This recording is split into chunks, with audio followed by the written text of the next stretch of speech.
ప్రార్థన చేసుకున్నాము. మహోన్నతుడా, దయగల తండ్రి, మా పిల్లలను బట్టి మీకు వందనాలు. రాబోయే తరాన్ని నీ కొరకై సిద్ధపరిచే ప్రక్రియలో మేము ఉంటూ ఉండగా తండ్రి మాకు సహాయం చేయండి. భయంకరమైన సమాజంలో ఉంటూ ఉండగా, భయంకరమైన ఆకర్షణల మధ్య ఉంటూ ఉండగా తండ్రి వారికి మంచి విశ్వాసము, మంచి బలమైన విశ్వాసము పునాదులు పడి విశ్వాసములు ఎదుగుటకు సహాయం చేయండి. వారి మధ్య పరిచయం చేస్తున్న టీచర్లు మీరు దీవించమని యేసు నామమున అడుగుతున్నాము తండ్రి, ఆమేన్.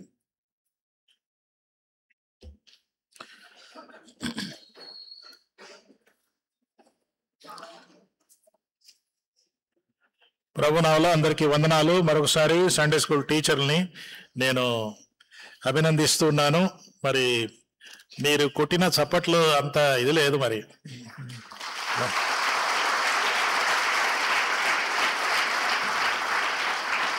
సండే స్కూల్ టీచర్లు అందరూ నిలబడండి, ఎక్కడున్న వాళ్ళు అక్కడే. Just please stand where ever you are. Sunday school teachers వాళ్ళు కూడా అదే యూనిఫామ్లో ఉన్నారు. Thank you. ఇది ఎందుకు చెప్తున్నానంటే మీకు ఒకసారి చెప్పాను. నా లాస్ట్ సండే స్కూల్ 10th క్లాస్లో నా last Sunday school last class మాకు ఒక టీచర్ ఉండేది. ఆ టీచరు స్కూల్లో తెలుగు టీచరు, సండే స్కూల్లో సండే స్కూల్ టీచర్. స్కూల్లో మాత్రం భయంకరంగా ఆమెను చూస్తే మాకు టెర్రర్గా ఉండేది. చాలా స్ట్రిక్ట్గా ఉండేది అన్నమాట. ఎంత స్ట్రిక్ట్ అంటే నేను ఇప్పుడు కూడా విభక్తులు ఇప్పుడు కూడా చెప్తాను. నేను విభక్తులు అడిగితే నేను చెప్తాను ఇప్పుడు కూడా. అంత పవర్ఫుల్గా ఉండేది. కానీ సండే స్కూల్ సండే రోజు మాత్రం ఒక తల్లిలాగా మారిపోయేది ఆమె యొక్క బోధ, టీచింగ్. మరి మాకు ఆ రోజు లాస్ట్ సండే స్కూల్ మాకందరికీ ఆమె ఒక ప్రామిస్ కార్డ్ లాగా ఇంత చిన్న కార్డ్ ఇచ్చింది. ఆ కార్డులో ఏముంటుందంటే ఒక ఆజ్ఞ ఏంటంటే సమయమునందును అసమయమునందును వాక్యం ప్రకటించు అని ఆజ్ఞ. మళ్ళీ రివర్స్లో చూస్తే ఒక వాగ్దానం ఏంటంటే నా కృప నీకు చాలు. నేను మా క్లాసులో ఒక 25 మంది ఉండేవాళ్ళం. మేము అందరి దగ్గర వెళ్ళి చూస్తే ఎవరికి ఆ కార్డు ఆ వచనాలు మాత్రం రాలే. సో మా టీచర్ దగ్గరికి వెళ్ళి, టీచర్ నాకు ఇట్లా వాక్యం వచ్చింది అంటే, అరే ఏంటి నువ్వు అని, నా లైఫ్లో ఫస్ట్ టైము దేవుడు నిన్ను సేవకు పిలుస్తున్నాడు అని చెప్పిన వ్యక్తి ఆ టీచర్. ఆమె ఇప్పుడు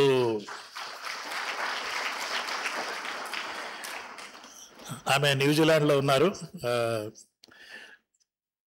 నేను 10th క్లాస్ అయిపోయాక మళ్ళీ సేవలోకి వచ్చాక ఆ టీచర్ గారి చర్చిలోనే నేను వాక్యం చెప్పాను. ఎందుకంటున్నానంటే వీళ్ళు వాక్యం చెప్తున్నారు కానీ దాని ప్రభావం ఇప్పుడే కాకపోవచ్చు. దాని ప్రభావం ఫలితాలు తర్వాత వస్తాయి. మీరు ఆ ఫలితాలు చూడకపోవచ్చు కానీ దేవుడు మరి అది తప్పకుండా మన బిడ్డల జీవితంలో ఆ వాక్యం ఎక్కడో ఒక దగ్గర పనిచేస్తుందని మనం తెలుసుకోవడం చాలా అవసరం. ఈరోజు మనము మాట్లాడుకునే అంశము మరి పేషెన్స్, ఓపిక. ఈ రోజుల్లో మన లైఫ్ అంతా ఫాస్ట్ లైఫ్ కదా, అంతా fast instant coffee, instant noodles, అన్నీ ఫాస్ట్ అన్నీ ఫాస్ట్గా జరిగిపోవాలి. కొంతమంది మా పిల్లలు కూడా ఫాస్ట్గా పెరిగిపోవాలంటే అది మాత్రం కాదు. ఫాస్ట్ లైఫ్ దానివలన ఏమవుతుందంటే సమాజంలో ఒత్తిళ్ళు, మీడియా ద్వారా ఒత్తిళ్ళు, స్కూల్లో ఒత్తిళ్ళు, ఇంట్లో ఒత్తిళ్ళు, ఇవన్నీ ప్రెషర్ పడతా ఉంటే ఓపికతో వాటిని ఎదుర్కోవటం కష్టంగా ఉంది. అయితే పేషెన్స్ అన్నది మనకు అవసరం, ఓపిక అనేది మనకు అవసరం. ఒక ఆయన ఏమన్నాడంటే, patience is a virtue that carries lot of weight అంటే WEIGHT కాదు. Patience is a virtue that carries lot of weight అంటే ఓపిక అన్నది వెయిటింగ్ చేయాలన్నమాట, వెయిట్ చేయాలి. సో ఈ ఓపిక అనే ఈరోజు ఒక మంచి అంశాన్ని మీరు ఎన్నుకున్నారు, చాలా బాగుంది. మరి ఓపిక ముఖ్యంగా పిల్లల దగ్గరికి వచ్చేలోగా వాళ్ళకు కూడా ఓపిక కలిగి ఉండడం వాళ్ళకు కూడా కష్టంగా ఉంది. మనం వారి వెంట పడతాం. స్కూల్ నుండి వచ్చిన వెంటనే మరి ఒరే బ్యాగ్ ది, ఈరోజు హోంవర్క్ ఏంటి, అసైన్మెంట్లు చేసావా, అది ఇది చేసావా అంటూ ఇక వారికి అప్పటికే స్కూల్లో దినమంతా ఉండి వచ్చాక వారికి ఓపిక మీటరు కిందకి వెళ్ళిపోయి ఉంటుంది. అలాంటి వారికి మళ్ళీ నేను ఒక చర్చికి వెళ్తే అక్కడ ఒక ఆమె అంటోంది, మా అబ్బాయికి ఎవరై స్కూల్ చదువురా, అసైన్మెంట్ చేసేసి అది చేశాక, అంటే వాడి చేతిలో ఆల్రెడీ మొబైల్ ఫోన్ ఉంది. మొబైల్ ఫోన్ తర్వాత చూద్దు కానీ ముందు అది చేయంటే పో నాతో మాట్లాడకపో అన్నాడంట. చిన్నోడే మళ్ళీ, వాడికి ఓపిక లేదు. అందుకే ఓపిక అనే మాట ఈరోజు మనము చూద్దాము. మరి ఇక్కడి నుంచి నేను పిల్లలతోనే మాట్లాడతాను, మీతో మీరు వింటే వినండి. ఓపిక 2వ రాజులు 5వ అధ్యాయంలో మరి ఓపిక కలిగి ఉండుట, ఓపిక లేకపోవటం అనే 2, పేషెన్స్ అండ్ ఇంపేషెన్స్ అంటూ 5వ అధ్యాయంలో మనం చదువుకున్న నయమాన్ అనే ఆయన గురించి. తర్వాత ఒక చిన్న అమ్మాయి ఉంది, ఆమె పేరు ఏంటంటే, పేరు ఎక్కడుంది, పేరు లేదు అసలు, చిన్నదాని అని ఉంది పేరు. మెయిడ్, చిన్న పిల్లల్ని పట్టుకొచ్చారు. ఆ అమ్మాయి వయసు ఎంత ఉండదంటే సండే స్కూల్ అమ్మాయే. అయితే ఆమెకున్న పేషెన్స్, ఆమెకున్న ఓపిక ఇంత అంతా కాదు. అదే ఈరోజు మనం నేర్చుకుందాం. మీరు కూడా మరి పిల్లలు, యూ కెన్ ప్రాక్టీస్ పేషెన్స్.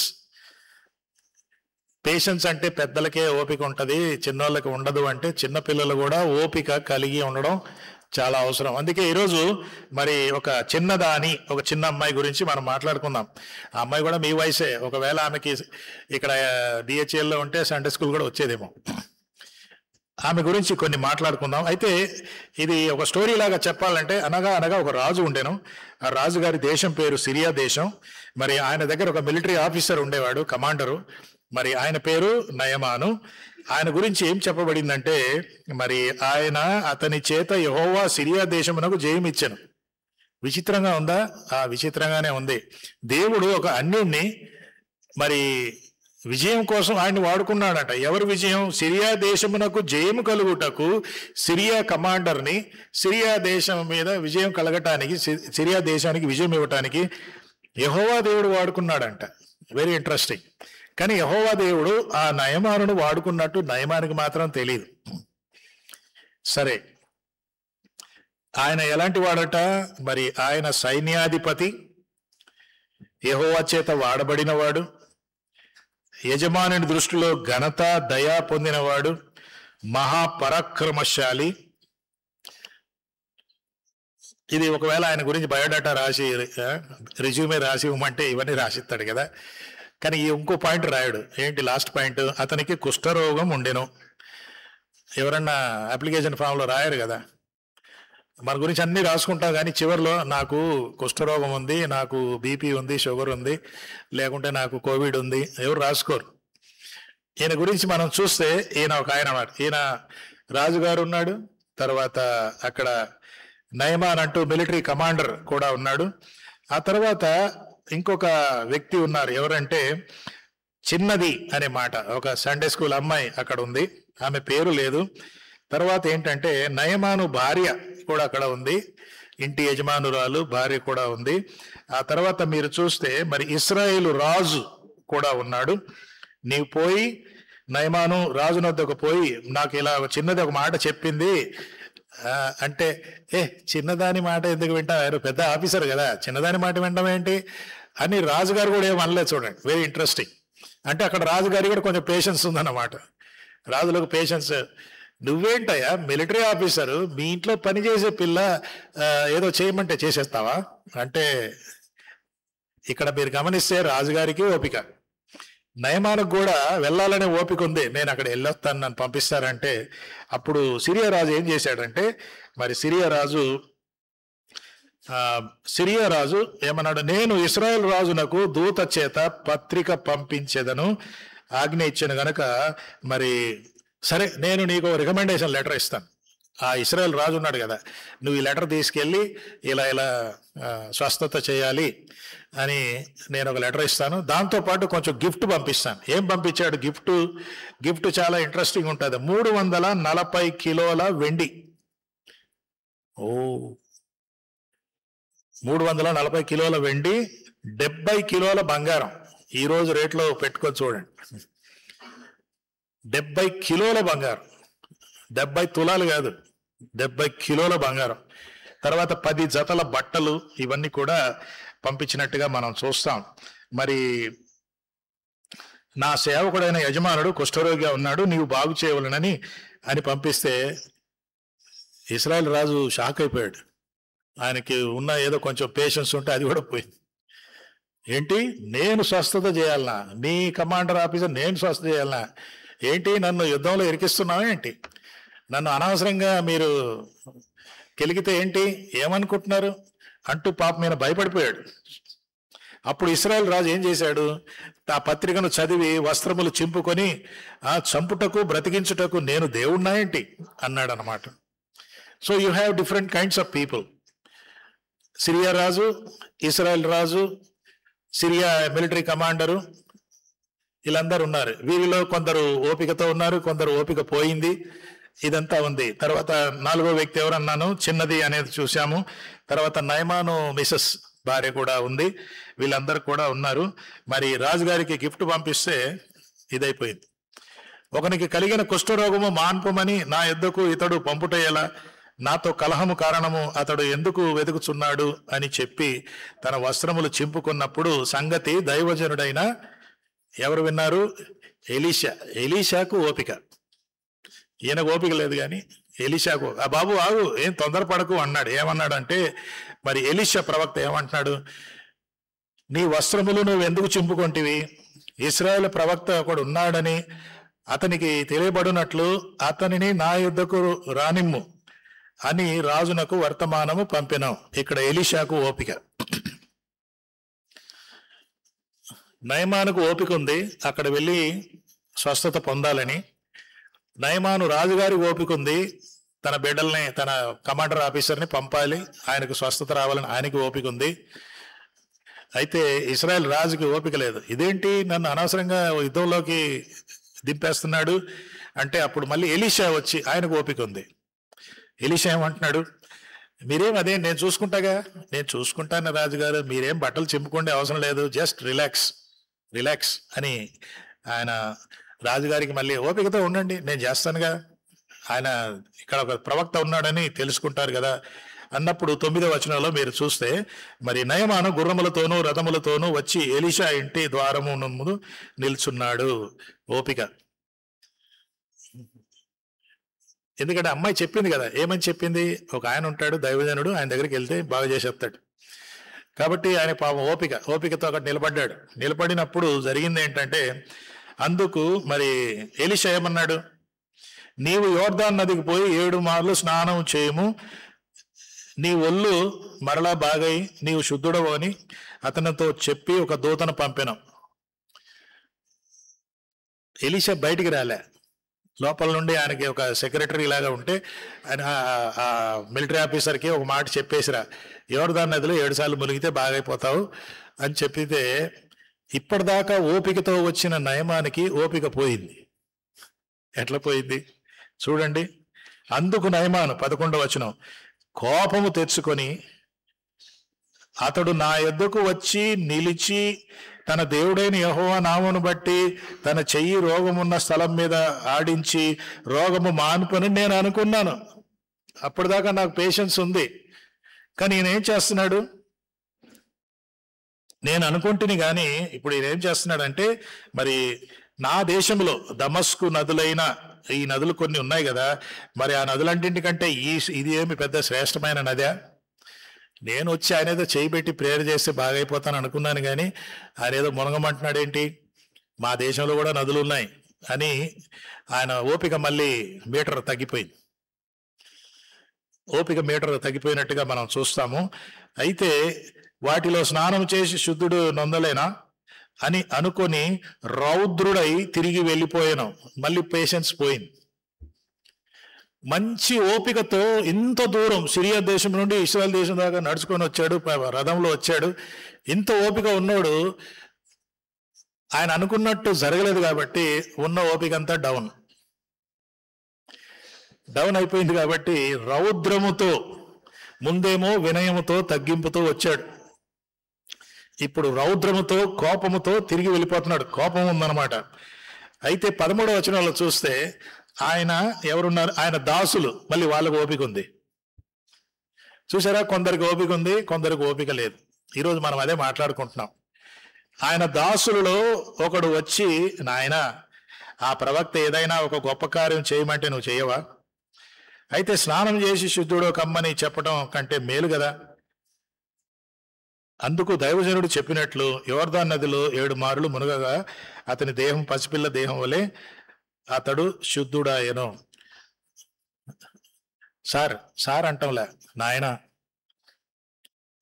ఆయన ప్రవక్త ఏదో మునగమంటే దాంట్లో పోయింది ఏంటి, వెళ్ళండి అంటే వాళ్ళు ఓపికతో చెప్పారు, ఈయన ఓపికతో విన్నాడు, మళ్ళీ ఓపికతో వెళ్ళి నదిలో. చూసారా, ఈ ఈ ఈ 10 వచనాల్లో ఓపిక ఉండుట, పేషెన్స్ అండ్ ఇంపేషెన్స్ అనేది మనం ఇక్కడ చూస్తాం.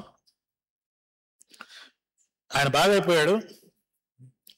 ఇప్పుడు ఆయనకి ఓపిక లేదు. ఏంటో తెలుసా, ఇక నాకు ఓపిక లేదు, ఇక్కడ ఉండే ఓపిక లేదు, నేను వెళ్ళిపోవాలి. ఇప్పుడు ఇంటికి వెళ్ళిపోయి నా భార్యకి చెప్పాలి నేను బాగైపోయానని. నా చర్మం అంతా చాలా బాగా పసిపిల్ల దేహం వలె అయిపోయింది, జాన్సన్ బేబీ పౌడర్ చాలా వాడేశాను. కాదులేండి, ఆయనకి ఇంకా పేషెన్స్ లేదనమాట. చెప్పుకోవాలి, నేను బాగైపోయాను, రాజుగారికి చెప్పాలి, నా భార్యకి చెప్పాలి. మరి అమ్మాయికి చెప్పాడా తెలియదు, కానీ అమ్మాయి తెలుసుకుంది. ఇంటికి వచ్చాక మా యజమాని బాగైపోయాడు, యజమాని బాగైపోతాడని ఈమె ఓపికతో వెయిటింగ్ అన్నమాట. సో ఈరోజు మరి మీకు సండే స్కూల్ పిల్లలు, you need to practice patience. ఈ అమ్మాయి ఓపిక అభ్యాసం చేస్తుంది. ఆయన బాగైపోయాడు, ఇంటికి వెళ్ళిపోయాడు. ఆ తర్వాత ఆమె గురించి మనకేం చెప్పబడలేదు. ఆమెను వదిలిపెట్టాడా, ఇంటికి వెళ్ళి ఆ ఇశ్రాయేల్ దేశంలో ఆమెను అక్కడ వాళ్ళ పేరెంట్స్కి అప్పగించి వచ్చాడా, ఏమీ తెలియదు. She never had any kind of no reward, no release. అమ్మాయి ఆయన భార్యతో చెప్పి, ఒక అమ్మాయి మన ఇంట్లో పనిచేస్తుంది కదా, మరి ఆమె చెప్పినట్టు వెళ్ళి చేశాను, బాగైపోయాను. ఆ అమ్మాయి ఎక్కడుంది? ఆమెకి ఏదైనా బహుమానం ఇద్దామా, ఒక మంచి డ్రెస్ కొనిద్దామా? నో, ఏమీ లేదు.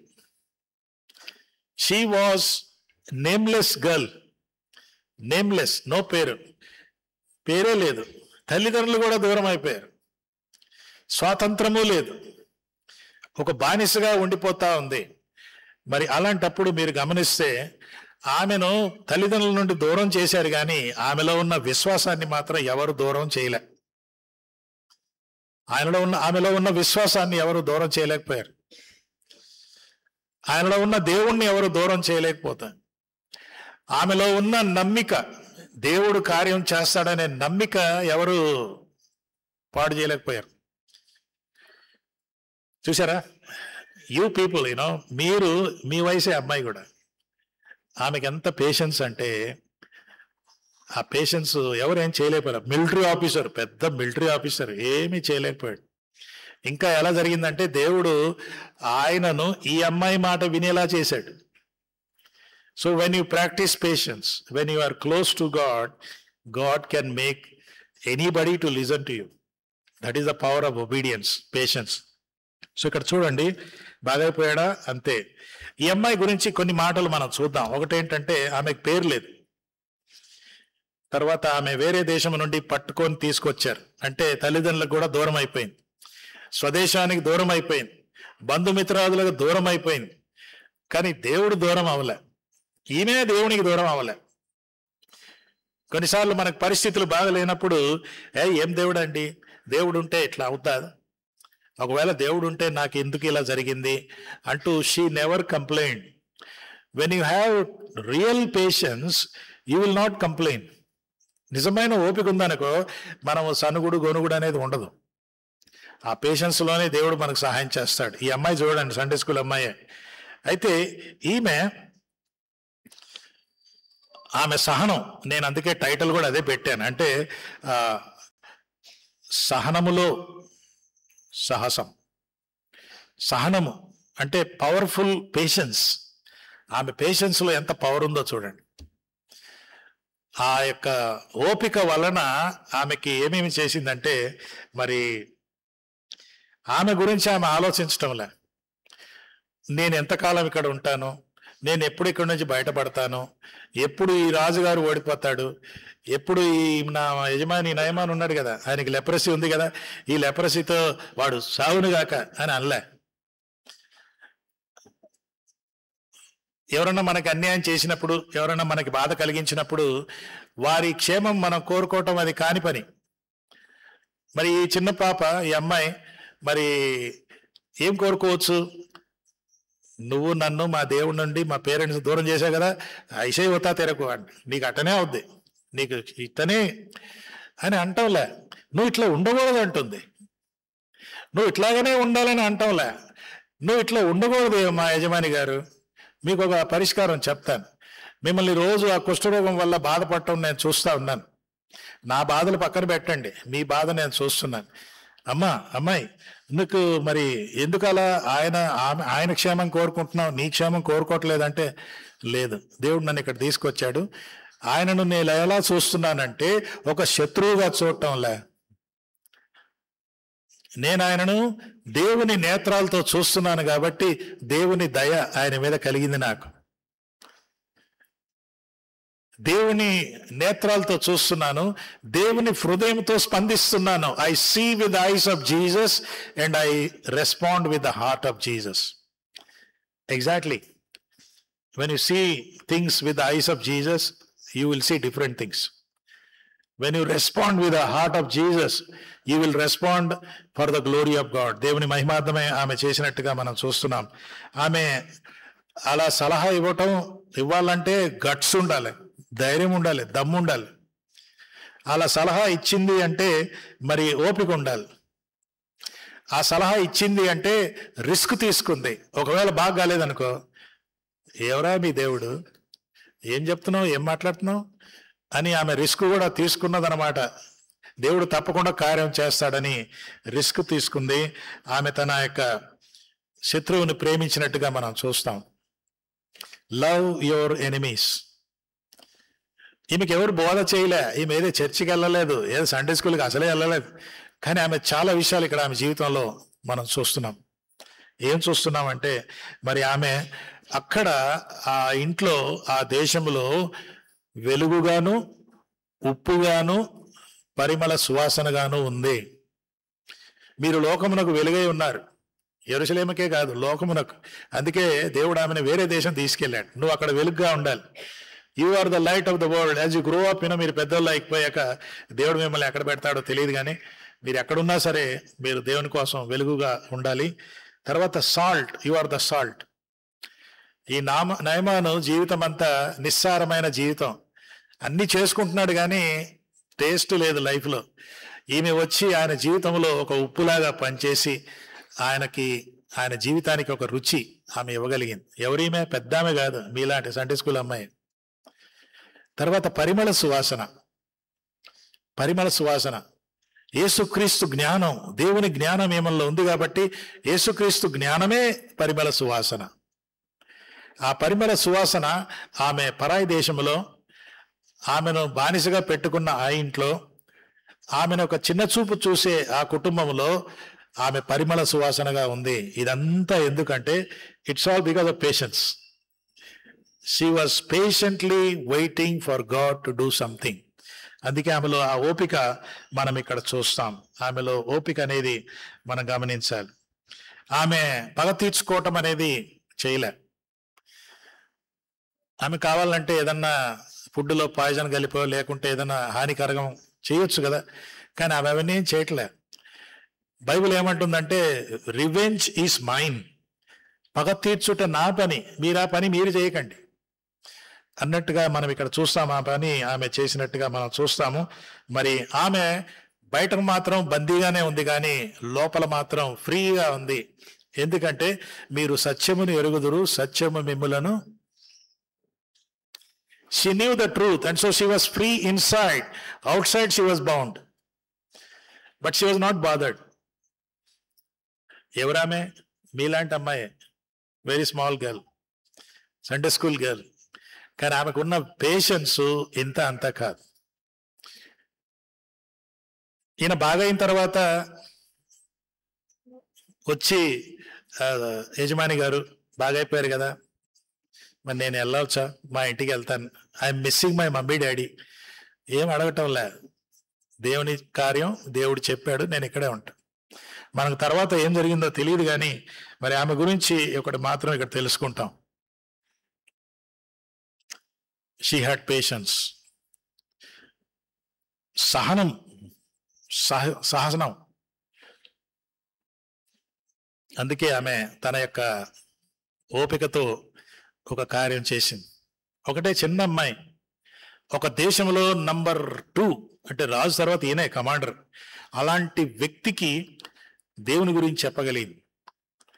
ఆమెకి గట్స్ ఎక్కడొచ్చాయి? దేవుడిచ్చిన ఓపిక, దేవుడిచ్చిన ఓపిక. నేను ముగించే ముందు 2 మాటలు చెప్తాను.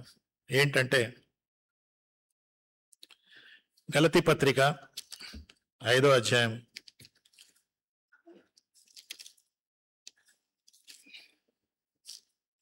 గలతీ పత్రిక 5వ అధ్యాయం ఒకసారి చూడండి. గలతీ 5లో ఒక మాట ఉంటుంది, అది మీరు గమనిస్తే నాకే ఆశ్చర్యం కలిగింది.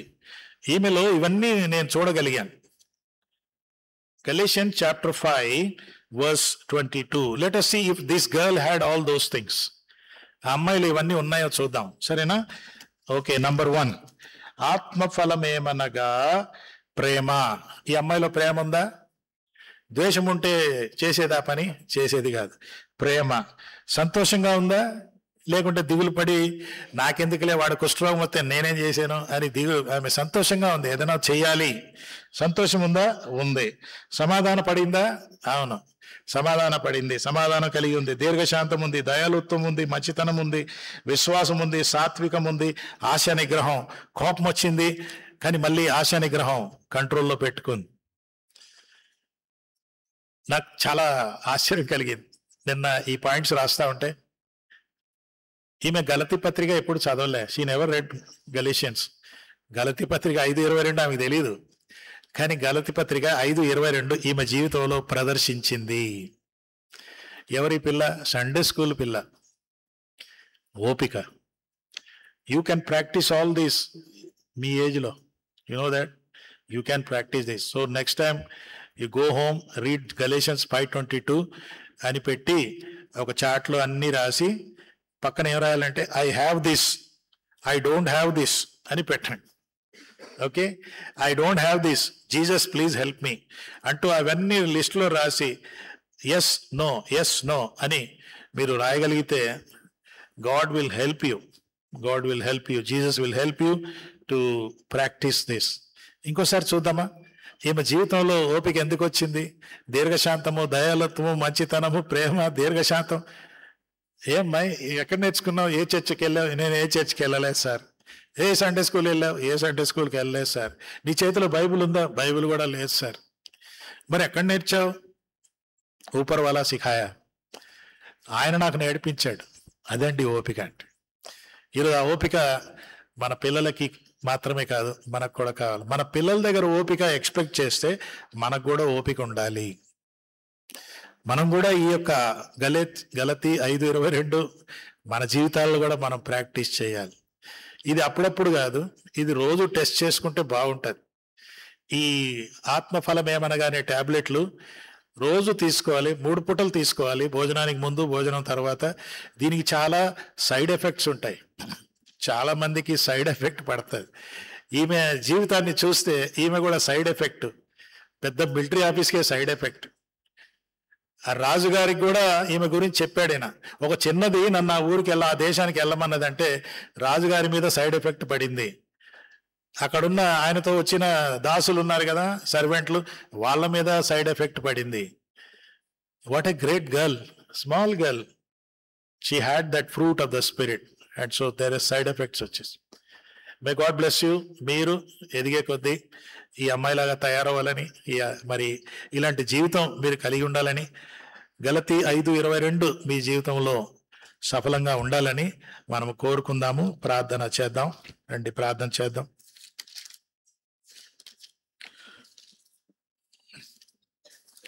ప్రభువా, నీ వాక్యం కొరకై వందనాలు. ఒక చిన్న సండే స్కూల్ అమ్మాయి, ఆమె జీవితం ఎంత ప్రభావితం చేసిందో, అది కూడా వేరే దేశంలో, అన్యజనుల మధ్య ఆమెను మీరు బహు గొప్పగా వాడుకున్నారు. కాబట్టి ఆ వయసులో కూడా మీరు మా పిల్లల్ని వాడుకుంటారనే వాస్తవాన్ని ఈరోజు మేము తెలుసుకుంటూ ఉన్నాము. మాకు సహాయం చేయండి. యేసు నామమున అడుగుచున్నాము తండ్రి.